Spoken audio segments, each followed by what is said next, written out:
Have you ever been told by the dealer where you bought your car from that if you didn't do your oil changes or your maintenance work with that dealer, that would void your warranty?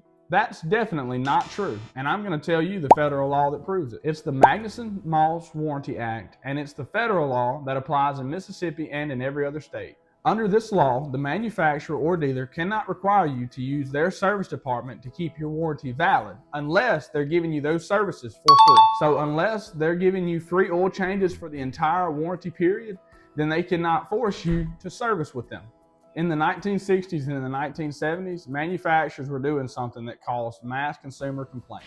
During this time, they were writing vague warranties and using confusing language to get out of almost every warranty that someone even brought. And a big one, they would say that your warranty was only valid if you used their parts and their service. That forced consumers to go back to the dealership. Even though prices were higher, consumers had very little protection at this time. In 1975, Congress passed the Magnuson-Moss Warranty Act, and with that was the purpose of three main things: make warranties easy to understand, prevent deceptive warranty practices, and prevent them from tying warranty to certain products or services. One of the biggest parts of this law is the ban on something called tie-in sales provision.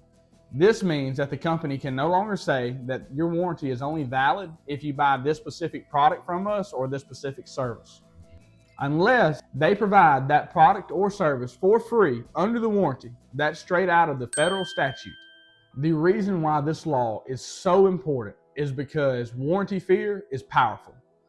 When people go to buy a brand new vehicle, they don't want to risk losing their coverage, and some sales departments lean on this fear.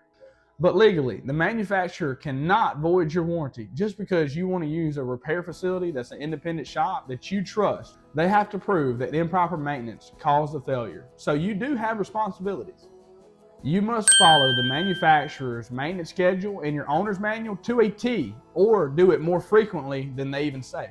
You must make sure that you're using the correct oil weight and specifications, and you need to make sure you're keeping your receipts and documentation. But here's the key: you can still use any qualified repair facility. A lot of times, dealerships are not trying to mislead people, they just don't understand. According to the Magnuson-Moss Warranty Act, you can get your vehicle serviced and maintained anywhere that you trust. Just make sure that you're following your maintenance schedule and keeping your records.